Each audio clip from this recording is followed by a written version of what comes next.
cheese lah. Ni cheese. Oh, cheese.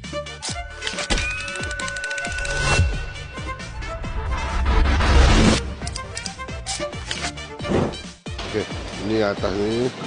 Saya punya pengorek cheese tu hilang cerita dia. Itu yang saya pelik bin ajaib.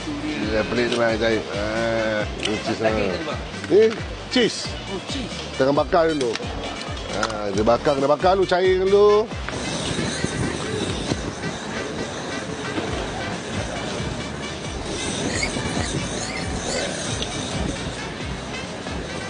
Cair.